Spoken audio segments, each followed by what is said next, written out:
Bueno, una de las cosas que se había quedado pendiente era que me preguntaba Miguel y demás por el tema de y Sergio por el tema de la preparación de piernas, etcétera, y el tema de las especializaciones, que todo el mundo quería especializaciones de todo, ¿no?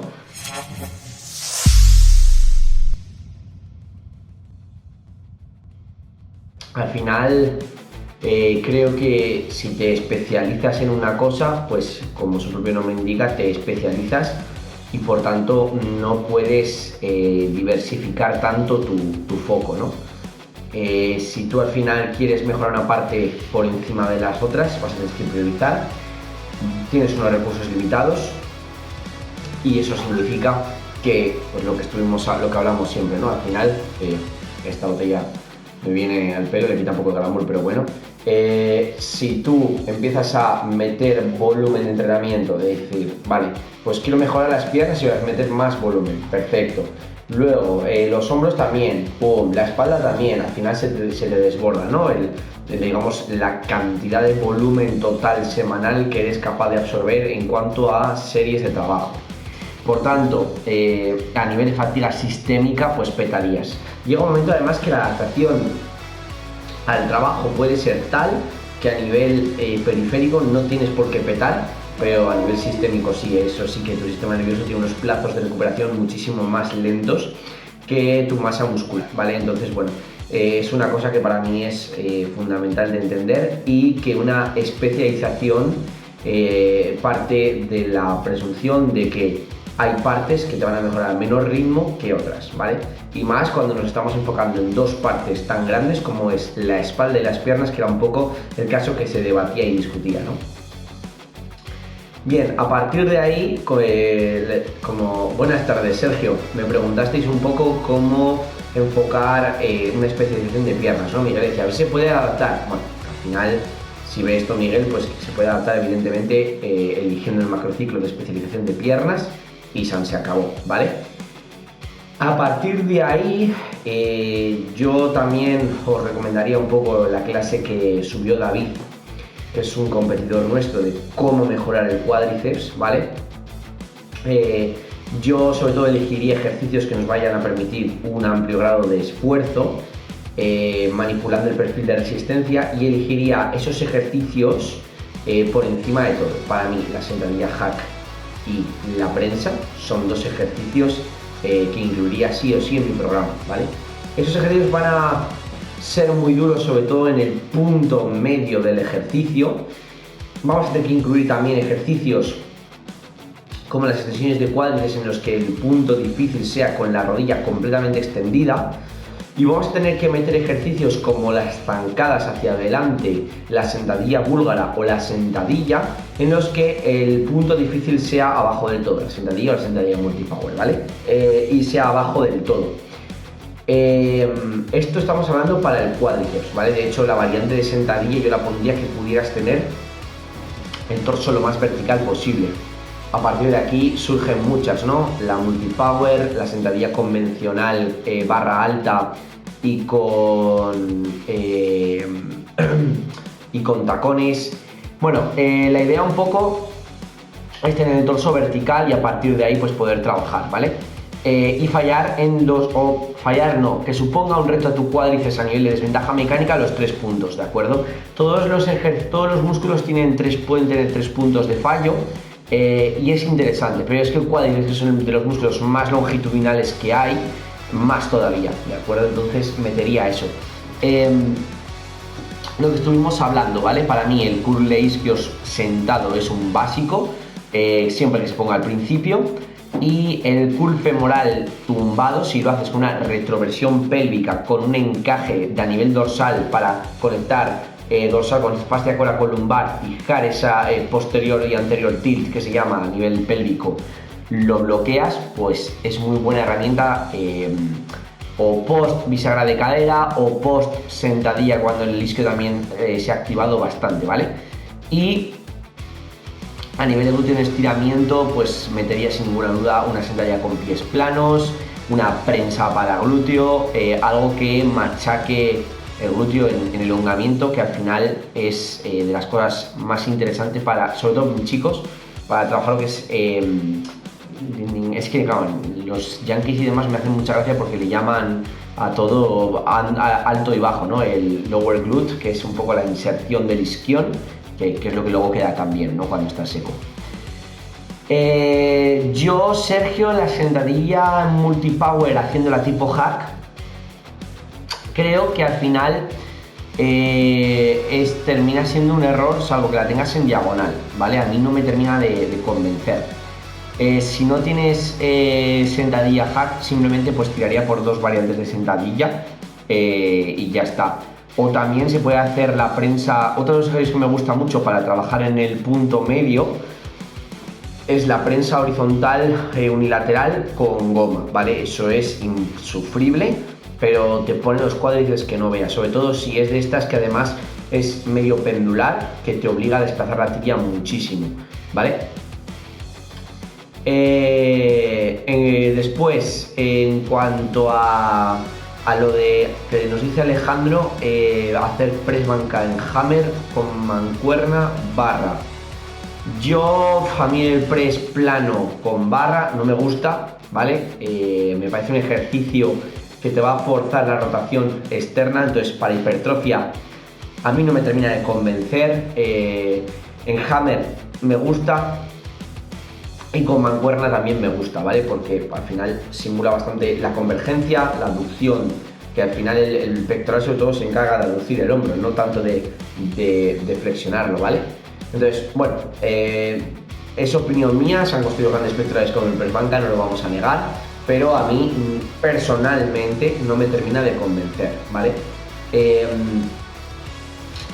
Yo al final sí que creo que creo que un buen pectoral no se desarrolla con presses planos, sino que se desarrolla con presses inclinados, ¿de acuerdo? Sí que es verdad que Menno Henselmans y Greg Nuckols hicieron un metaanálisis hace nada que como que apenas había diferencia a nivel de activación entre 30 grados y 0 grados y dependía más de la intencionalidad del gesto, pero sí que es verdad que a nivel mecánico tiene todo el sentido elevarlos a 60 grados, genera retracción escapular que va a anular cierta parte de la inclinación y trabajar con ese punto de alineación del húmero con respecto de las fibras de las clavículas, ¿vale?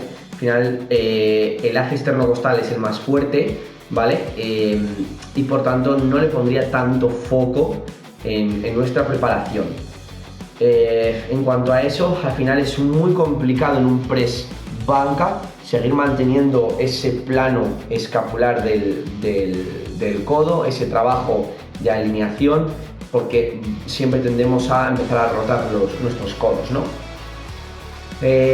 Bueno, yo creo que el press banca es un ejercicio subestimado técnicamente y sobrevalorado a nivel de beneficios de cara a hipertrofia. Creo que es un ejercicio bastante complicado de sacarle partido. En powerlifting, de hecho, es de los que más se machaca a nivel técnico en cuanto a encaje y demás. Y en condiciones de fatiga, repeticiones de hipertrofia, enseguida pierdes ese patrón exquisito que hace falta tener, ¿vale? Entonces, para mí, no sería un ejercicio válido. De hecho, Álvaro Javier ha pasado un vídeo que iba a aprovechar para hacerlo y se ve enseguida cómo pierde esa estabilidad en los hombros, traducida en los codos, y que el sticking point le cuesta horrores y enseguida se lo intenta saltar, ¿no? Rebotando un poco en el esternón y demás. Entonces, bajo mi punto de vista, no es un ejercicio que yo incluiría en mi programación. De hecho, yo creo que el press banca llevo sin incluirlo años, 3 o 4 años sin tocarlo. Lo he tocado a cuentagotas por seguir dándoles oportunidades, pero es que no puedo con él. Así que bueno, es mi opinión personal y como siempre justificada a nivel biomecánico, pero que hay mucha gente que lo utiliza y si consigues generar una respuesta hipertrófica con él, a tope con ello. Yo al menos lo tengo denostadísimo a nivel empírico y a nivel teórico. Vale, me gusta más con mancuernas, tiene un movimiento más libre, sí, y además Sergio, se asemeja muchísimo más a la funcionalidad que puedes trabajar para la que está destinada tu pectoral, y es más, en un déficit calórico en la que tus perímetros reducen, se ve muchísimo menos alterado a nivel de estabilidad y desventaja de palancas que con barra, ¿vale? Entonces, para mí, ahora mismo, sobre todo en esta etapa, me tiro hacia él 100%, ¿vale? Después, una de las cosas que más me ha gustado, me ha llamado la atención, ha sido la sentadilla de Alejandro Berbegal, que nos la ha mandado. Y yo no sé si habéis visto el vídeo, pero he flipado con una cosa, y es la consecutividad con la que hace las repeticiones, ¿de acuerdo? Pero quiero hacer como un inciso, ¿no?, en este tipo de cosas. No todo, o sea, creo que todos los ejercicios tienes que tener una estandarización en las series, pero no todos los ejercicios tienen que tener la misma estandarización. Me explico, ¿vale? Está claro que unas elevaciones laterales tenemos que trabajar en esa reversión del movimiento, en que ese torso se quede quieto, en no descansar abajo, ¿vale? Porque es un ejercicio que no necesitas hacer un bracing, no necesitas generar una estabilidad. Se beneficia mucho de esa tensión continua para maximizar ese ratio estímulo-fatiga. Bueno, pero hostia, la sentadilla es muy difícil generar una estabilidad en tu encaje, compactarte, llenar el aire a nivel diafragmático, transportarlo a las piernas, si arriba no te estás 2-3 segundos para volverte a armar, ¿vale? No estoy hablando que, por ejemplo, en unas extensiones de cuádriceps hagas eso, o que en una sentadilla hack puedas intentar generar un bracing de 10 segundos, como pues, por ejemplo le hemos visto hacer a Dani Serena, ¿no? Descansar arriba, que parece que se le va a hacer de noche al tío. Vale, pero de ahí a en la sentadilla hacerla boom, boom, boom, ¿cuál es el problema? Fijaos que o sea, creo que es la persona que más consecutivas hace la repetición de todo el grupo, pero apenas se reduce la velocidad de ejecución y el tío deja la barra, ¿vale? Aparte de que el encaje tiene esa flexión de muñeca que, bajo mi juicio, es inviable generar un buen encaje a nivel de fascia coracolumbar.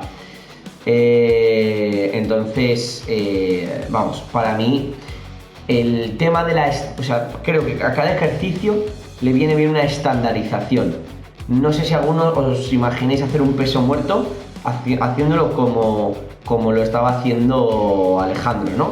De decir, en cuanto toca, me vuelvo a armar isofacto y vuelvo a salir. Salvo que sea un touch and go, lo veo complicado. Y en el touch and go normalmente encima sueles descansar arriba un poco, ¿vale?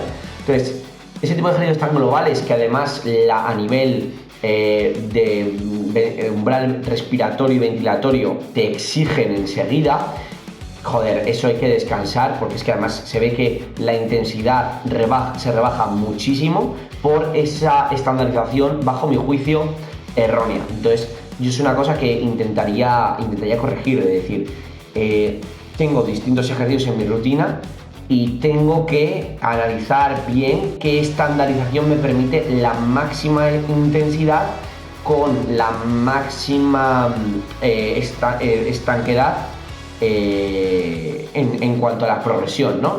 Lo que hace Dani Serena a veces de descansar 2 horas arriba, pues no lo podemos hacer, pero bueno, de ahí a movimientos pesados, pasarnos el bracing y demás por el forro, por hacerlas muy consecutivas, pues no me parece interesante, ¿de acuerdo?